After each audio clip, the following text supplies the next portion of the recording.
Package ಬಗ್ಗೆ ನಿಮ್ಮ ಸಂದೇಹಗಳಿಗೆ ಇಲ್ಲಿದೆ ಉತ್ತರ. ಪರ್ಸನಲ್ ಫೈನಾನ್ಸ್ಗೆ ಸಂಬಂಧಿಸಿದ ಪ್ರಶ್ನೆಗಳಿಗೆ ಕ್ಷಣದಲ್ಲೇ ಪರಿಹಾರ. ಮನಿ9 ಆಪ್ ಮೂಲಕ ನಿಮ್ಮ ಪ್ರಶ್ನೆಗಳಿಗೆ ಉತ್ತರ ಕಂಡುಕೊಳ್ಳಿ. ನಿಮ್ಮ ಪ್ರಶ್ನೆಗಳನ್ನ ತಜ್ಞರ ಜೊತೆ ನೇರವಾಗಿ ಕೇಳಿ. ಹಲೋ ಮನಿ9 ನಲ್ಲಿ ನಿಮ್ಮ ಪ್ರಶ್ನೆಗಳನ್ನ ಕೇಳಿ. ಈಗಲೇ ಡೌನ್ಲೋಡ್ ಮಾಡಿ ಮನಿ9 ಆಪ್. Download now.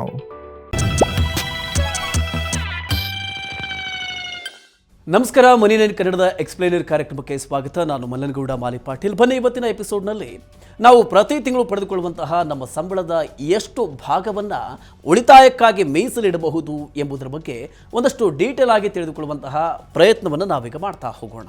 ರಾಬಿನ್ ಅವರ ಮೊದಲ ಕೆಲಸದ ಮೊದಲ ಸಂಬಳಕ್ಕೆ ಅವರು ಕಾತರದಿಂದ ಕಾಯ್ತಾ ಇದ್ರು. ತಮ್ಮ ಮೊದಲ ಸಂಬಳವನ್ನು ಹೇಗೆ ಖರ್ಚು ಮಾಡಬೇಕು ಎಂಬುದರ ಬಗ್ಗೆ ಅನೇಕ ಆಲೋಚನೆಗಳು ಇವೆ. ಅವರು ಹೊಸ ಫೋನನ್ನು ಖರೀದಿ ಮಾಡಬೇಕು, ಬಟ್ಟೆ ತಗೋಬೇಕು, ರಜೆ ತೆಗೆದುಕೊಂಡು ಹೊರಗಡೆ ಸುತ್ತಾಡಬೇಕು ಅಂತೆಲ್ಲ ಬಯಸಿದ್ರು.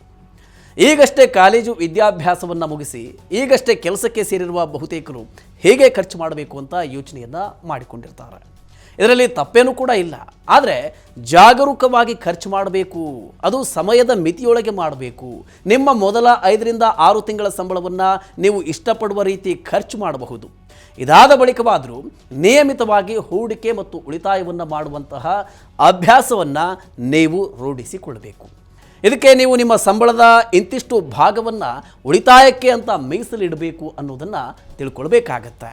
ಈಗಷ್ಟೇ ಕೆಲಸಕ್ಕೆ ಸೇರಿರುವ ಬಹುತೇಕರು ತಮಗೆ ಏನು ಜವಾಬ್ದಾರಿ ಇಲ್ಲದೆ ಇರೋದ್ರಿಂದ ಯಾಕೆ ಉಳಿತಾಯ ಮಾಡಬೇಕು ಅಂತ ಯೋಚನೆ ಮಾಡ್ತಾರೆ. ಆದರೆ ಉಳಿತಾಯ ಮಾಡಿದರೆ ನೀವು ನಿರೀಕ್ಷೆ ಮಾಡಿದ್ದಕ್ಕಿಂತ ಉತ್ತಮ ಮಟ್ಟದ ಜೀವನವನ್ನು ನಡೆಸಬಹುದು. ನಿಮ್ಮ ಮಾಸಿಕ ವೇತನದಲ್ಲಿ ಎಷ್ಟು ಭಾಗವನ್ನು ಉಳಿತಾಯಕ್ಕೆ ಮೀಸಲಿಡಬೇಕು ಎಂಬುದನ್ನು ನಿರ್ಧಾರ ಮಾಡೋದಕ್ಕೆ ಮೊದಲು ನಿಮ್ಮ ವೇತನವನ್ನು 3 ಭಾಗಗಳಾಗಿ ನೀವು ವಿಂಗಡಿಸಿಕೊಳ್ಳಬೇಕು. ಈ 3 ವರ್ಗಗಳೆಂದರೆ ಅಗತ್ಯತೆಗಳು, ಬೇಕು ಬೇಡಿಕೆಗಳು ಮತ್ತು ಉಳಿತಾಯಗಳು. ಪರ್ಸನಲ್ ಫಿನಾನ್ಸ್ನ ಜನಪ್ರಿಯ ನಿಯಮವೇ 50-30-20 ರೂಲ್. ಈ ಥಂಬ್ ರೂಲ್ನ ನಿಯಮ ನೀವು ನಿಮ್ಮ ಮಾಸಿಕ ಬಜೆಟನ್ನು ನಿರ್ವಹಿಸುವುದಕ್ಕೆ ಸಹಾಯ ಮಾಡುತ್ತೆ. ಜೊತೆಗೆ ನಿಮ್ಮಲ್ಲಿ ನಿಯಮಿತ ಹೂಡಿಕೆಯ ಅಭ್ಯಾಸವನ್ನು ರೂಢಿಸಿಕೊಳ್ಳುವುದಕ್ಕೂ ಕೂಡ ಸಹಕರಿಸುತ್ತೆ. ನಿಮ್ಮ ವೇತನದ 50% ಅಗತ್ಯತೆ ಇರುವಂತಹ ವೆಚ್ಚಗಳಿಗಾಗಿ ಎತ್ತಿಡಿ. ಅಂದರೆ ಮನೆ ಬಾಡಿಗೆ, ಮನೆ ಸಾಲದ EMI, ವಿದ್ಯುತ್ ಬಿಲ್, ಮೇಂಟೆನೆನ್ಸ್ ಬಿಲ್, ದಿನಸಿ ಇತ್ಯಾದಿಗಳು ಅಗತ್ಯತೆಯ ವೆಚ್ಚಗಳು. ಈ ವೆಚ್ಚಗಳು ನಿಮ್ಮ ದೈನಂದಿನ ಜೀವನವನ್ನು ಸಾಗಿಸುವುದಕ್ಕೆ ತುಂಬಾ ಮುಖ್ಯ ಆಗುತ್ತೆ. ಇದರಲ್ಲಿ ಯಾವುದೇ ಕಡಿತ ಮಾಡೋದಕ್ಕೆ ಸಾಧ್ಯ ಇಲ್ಲ. ಹಾಗೆ ನಿಮ್ಮ ವೇತನದ ಇನ್ನೊಂದು ಭಾಗ ಅತ್ಯಗತ್ಯ ಅಲ್ಲದೆ ಹೋದರೂ ಕೂಡ ಬೇಕಾದ ಖರ್ಚುಗಳಿಗೆ ಹೋಗುತ್ತೆ. ಅಂದರೆ ಈ ವೆಚ್ಚಗಳು ತೀರಾ ಅಗತ್ಯ ಇಲ್ಲದೆ ಇದ್ದರೂ ಕೂಡ ನಿಮ್ಮ ಜೀವನ ಶೈಲಿಯನ್ನು ನಿರ್ವಹಿಸೋಕೆ ಅಥವಾ ಮೋಜಿಗೆ ಅಂತ ಖರ್ಚು ಮಾಡೋದಕ್ಕೆ ಬೇಕಾಗುವಂಥ ವರ್ಗ. ಉದಾಹರಣೆಗೆ ರೆಸ್ಟೋರೆಂಟಲ್ಲಿ ಊಟ ಮಾಡೋದು, ಸಿನಿಮಾ ನೋಡೋದು, ಪ್ರಯಾಣ ಮಾಡೋದು, ವಾಚು, ಮೊಬೈಲ್ ಫೋನ್ನಂತಹ ದುಬಾರಿ ವಸ್ತುಗಳನ್ನು ಖರೀದಿ ಮಾಡೋದು, ಅಥವಾ ಜಿಮ್ಗೆ, ಯೋಗ ತರಗತಿಗೆ ಸೇರೋದು ಇತ್ಯಾದಿಗಳು ಕೂಡ ಇವೆಲ್ಲ ತೀರಾ ಅಗತ್ಯತೆ ಇಲ್ಲದೆ ಇದ್ದರೂ ಕೂಡ ಇವುಗಳಿಗೆ ಖರ್ಚು ಮಾಡಬೇಕಾಗಿ ಬರುತ್ತೆ. ಇಂತಹ ಖರ್ಚುಗಳಿಗಾಗಿ ನಿಮ್ಮ ವೇತನದ 30% ನೀವು ಮೀಸಲಿಡಬಹುದು. ಆಗ ನೀವು ಬಯಸಿದ ಜೀವನ ಶೈಲಿಯನ್ನು ಹೊಂದುವುದರ ಜೊತೆಗೆ ಹಣಕಾಸು ಶಿಸ್ತನ್ನು ನೀವು ಕಾಪಾಡಿಕೊಳ್ಳಬಹುದು. ನಿಮ್ಮ ಹೂಡಿಕೆಗಳು ಮತ್ತು ಉಳಿತಾಯಕ್ಕಾಗಿ ನಿಮ್ಮ ವೇತನದ ಕನಿಷ್ಠ 20% ನೀವು ಮೀಸಲಿಡಬೇಕು. ಸಾಧ್ಯವಾದರೆ ನಿಮ್ಮ ಅನಗತ್ಯ ವೆಚ್ಚಗಳನ್ನು ಕಡಿತ ಮಾಡಿ ನಿಮಗೆ ಬೇಕಾದವುಗಳಿಗೆ ಮಾತ್ರ ನೀವು ಖರ್ಚು ಮಾಡಿ. ನಿಮ್ಮ ಉಳಿತಾಯದ ಪ್ರಮಾಣವನ್ನು 30% ನೀವು ಹೆಚ್ಚಿಸಿಕೊಳ್ಳಬಹುದು. ಇದರಿಂದ ನಿಮ್ಮ ಹಣಕಾಸು ಸ್ಥಿತಿ ಸದೃಢಗೊಳ್ಳುತ್ತೆ. ಉದಾಹರಣೆಗೆ ರಾಬಿನ್ ಅವರ ವೇತನ 30,000 ರೂಪಾಯಿ ಅಂತ ಇಟ್ಕೊಳ್ಳೋಣ. ಈ ಪೈಕಿ 50% ಅಂದರೆ 15,000 ರೂಪಾಯಿ ಅವರ ಅಗತ್ಯತೆ ಇರತಕ್ಕಂಥ ಖರ್ಚುಗಳಿಗೆ, ಹಾಗೆಯೇ 30% ಅನಗತ್ಯ ವೆಚ್ಚಗಳಿಗೆ ಅಂದರೆ 9,000 ರೂಪಾಯಿ ಅಗತ್ಯವಿಲ್ಲದಿದ್ದರೂ ಕೂಡ ಮಾಡಬೇಕಾದ ಖರ್ಚುಗಳಿಗೆ ಮೀಸಲಿಡಬೇಕಾಗುತ್ತೆ. ಈಗ ಉಳಿಯೋದು 20% ಅಂದರೆ 6,000 ರೂಪಾಯಿ. ಇಷ್ಟು ಮೊತ್ತವನ್ನು ರಾಬಿನ್ ಅವರು ಉಳಿತಾಯ ಮಾಡಲೇಬೇಕು. ರಾಬಿನ್ ಅವರು ಮಾಡಬೇಕಾದ ಮೊದಲ ಕೆಲಸ ಅಂದರೆ ಅವರು ಮಾಸಿಕ ಉಳಿತಾಯದಿಂದ ಎಮರ್ಜೆನ್ಸಿ ಫಂಡನ್ನು ತೆಗೆದಿಡಬೇಕು. ಈ ತುರ್ತು ನಿಧಿಯಲ್ಲಿರಬೇಕಾದ ಮೊತ್ತ ಕನಿಷ್ಠ 3 ರಿಂದ 6 ತಿಂಗಳ ಅಗತ್ಯತೆ ಖರ್ಚುಗಳಿಗೆ ಬೇಕಾಗುವಷ್ಟು ಇರಬೇಕು. ಒಂದು ವೇಳೆ ಕೆಲಸವನ್ನು ಕಳೆದುಕೊಂಡ್ರೆ, ವೈದ್ಯಕೀಯ ತುರ್ತಿದ್ರೆ ಅಥವಾ ಇನ್ಯಾವುದಾದರೂ ತುರ್ತು ಖರ್ಚುಗಳು ಎದುರಾದರೆ ಆಗ ಈ ಎಮರ್ಜೆನ್ಸಿ ಫಂಡ್ ಸಹಾಯಕ್ಕೆ ಬರುತ್ತೆ. ನಿಮ್ಮ ಬಳಿ ಎಮರ್ಜೆನ್ಸಿ ಫಂಡ್ ಇದ್ದರೆ ನೀವು ನಿಮ್ಮ ಹೂಡಿಕೆಗಳನ್ನು ಮುರಿಯುವ ಅಗತ್ಯತೆ ಬೀಳೋದಿಲ್ಲ.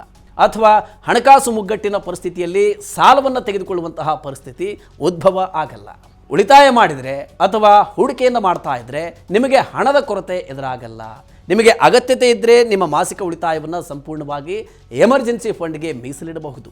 ನಿಮ್ಮ ಎಮರ್ಜೆನ್ಸಿ ಫಂಡ್ನ ಟಾರ್ಗೆಟನ್ನು ಪೂರ್ಣಗೊಂಡ ಮೇಲೆ, ಅಂದರೆ ನಿಮಗೆ ಎಷ್ಟು ಬೇಕೋ ಅಷ್ಟು ತುರ್ತು ನಿಧಿಯನ್ನು ಹೊಂದಿಸಿಕೊಂಡ ಮೇಲೆ ನೀವು ಹೂಡಿಕೆಯನ್ನು ಶುರು ಮಾಡಬಹುದು.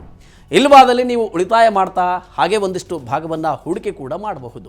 ಉದಾಹರಣೆಗೆ ನಿಮ್ಮ ಉಳಿತಾಯದ ಶೇಕಡ 20% ಅರ್ಧದಷ್ಟನ್ನು, ಅಂದರೆ ಶೇಕಡ 10% ತುರ್ತು ನಿಧಿಗೆ, ಹಾಗೆ ಇನ್ನು ಶೇಕಡ 10% ಹೂಡಿಕೆಗೆ ನೀವು ಮೀಸಲಿಡಬಹುದು.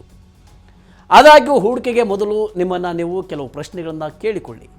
ಮೊದಲಿಗೆ ನಿಮ್ಮ ಹೂಡಿಕೆಯ ಗುರಿ ಅಥವಾ ಉದ್ದೇಶ ಏನು? ಅಂದರೆ ವಿದ್ಯಾಭ್ಯಾಸಕ್ಕಾಗಿಯೇ, ಮನೆ ಖರೀದಿಗಾಗಿಯೇ, ಕಾರು ಖರೀದಿ ಮಾಡಬೇಕೆ, ಮದುವೆಗಾಗಿಯೇ, ನಿವೃತ್ತಿ ಯೋಜನೆ, ಅಥವಾ ಯಾವ ಗುರಿಯನ್ನು ಈಡೇರಿಕೆಗೆ ನೀವು ಹೂಡಿಕೆಯನ್ನು ಮಾಡ್ತಾ ಇದ್ದೀರಿ ಅನ್ನೋದನ್ನು ನೀವು ಮನಸ್ಸಿನಲ್ಲಿ ಇಟ್ಕೊಳ್ಬೇಕಾಗುತ್ತೆ. ಇನ್ನು ಎರಡನೇದಾಗಿ, ನೀವು ಎಷ್ಟು ಅವಧಿಗೆ ಹೂಡಿಕೆ ಮಾಡೋದಕ್ಕೆ ಬಯಸ್ತೀರಾ? ಈ ಪ್ರಶ್ನೆಗಳಿಗೆ ಉತ್ತರ ಕಂಡುಕೊಂಡ್ರೆ ಆಗ ನೀವು ಪ್ರತಿ ತಿಂಗಳು ಎಷ್ಟು ಮೊತ್ತವನ್ನು ಎಲ್ಲಿ ಹೂಡಿಕೆ ಮಾಡಬೇಕು ಅನ್ನೋದನ್ನು ನಿರ್ಧರಿಸಬಹುದು. ಉದಾಹರಣೆಗೆ, ನೀವು ದೀರ್ಘಾವಧಿ ಗುರಿ ಈಡೇರಿಕೆಗೆ ಹೂಡಿಕೆಯನ್ನು ಮಾಡೋದಾದರೆ, ಅಂದರೆ 5 ವರ್ಷ ಅಥವಾ ಅದಕ್ಕೂ ಮೇಲ್ಪಟ್ಟ ಅವಧಿಗೆ ಹೂಡಿಕೆಯನ್ನು ಮಾಡೋದಾದರೆ ಈಕ್ವಿಟಿ ಮ್ಯೂಚುವಲ್ ಫಂಡ್ಗಳು ಉತ್ತಮವಾದ ಆಯ್ಕೆಯಾಗುತ್ತೆ.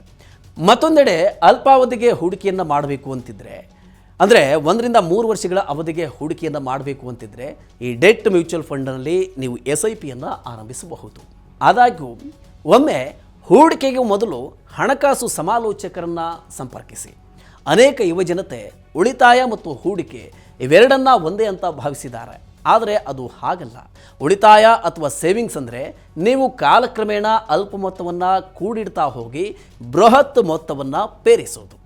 ಹೀಗೆ ಮಾಡಿದರೆ ಅಲ್ಪಾವಧಿಯಲ್ಲಿ ವೈದ್ಯಕೀಯ ಚಿಕಿತ್ಸೆ, ಮನೆ ಅಥವಾ ವಾಹನ ನಿರ್ವಹಣೆಯಂತಹ ತುರ್ತು ಅಗತ್ಯತೆಗಳಿಗೆ ಹಣಕ್ಕಾಗಿ ಪರದಾಡೋದು ತಪ್ಪುತ್ತೆ. ಅಂದರೆ ನಿಮ್ಮ ಉಳಿತಾಯದ ಹಣ ಸುಲಭವಾಗಿ ಬಳಕೆಗೆ ದೊರೆತರೆ ಅಥವಾ ಲಿಕ್ವಿಡ್ ಆಗಿದ್ದರೆ ಅದು ಸೇವಿಂಗ್ಸು, ನಗದು ರೂಪದಲ್ಲಿ ನಿಮ್ಮ ಬಳಿ ಇರುವ ಹಣ ಅಥವಾ ಉಳಿತಾಯ ಖಾತೆಯಲ್ಲಿ ಇರುವ ಹಣವೇ ಈ ಸೇವಿಂಗ್ಸ್ ಅಂತ ನಾವು ಹೇಳಬಹುದು. ಇನ್ನು ಮತ್ತೊಂದೆಡೆ ಕಾಲಕ್ರಮೇಣ ಹೂಡಿಕೆಯಲ್ಲಿ ಏರಿಕೆ ಆಗುತ್ತೆ ಅನ್ನೋ ನಿರೀಕ್ಷೆಯಲ್ಲಿ ಹಣಕಾಸು ಲಾಭವನ್ನು ಗಳಿಸೋದಕ್ಕೆ ನಿಮ್ಮ ಹಣವನ್ನು ಯಾವುದಾದ್ರೂ ಅಸೆಟ್ನಲ್ಲಿ ಹಾಕಿದರೆ ಅದು ಹೂಡಿಕೆ. ರಿಟರ್ನ್ಸನ್ನು ಗಳಿಸೋದೇ ಹೂಡಿಕೆಯ ಗುರಿ. ಹೀಗೆ ನಿಮ್ಮ ಹಣವನ್ನು ನಿಶ್ಚಿತ ಗಳಿಕೆ ಇಲ್ಲದ ಈ ಮ್ಯೂಚುವಲ್ ಫಂಡ್ಗಳು, ಷೇರುಗಳು, ಆಸ್ತಿ ಮತ್ತು ಚಿನ್ನ ಮೊದಲಾದವುಗಳಲ್ಲಿ ಹಾಕಿದರೆ ಅದುವೇ ಇನ್ವೆಸ್ಟ್ಮೆಂಟ್ ಅಥವಾ ಹೂಡಿಕೆ.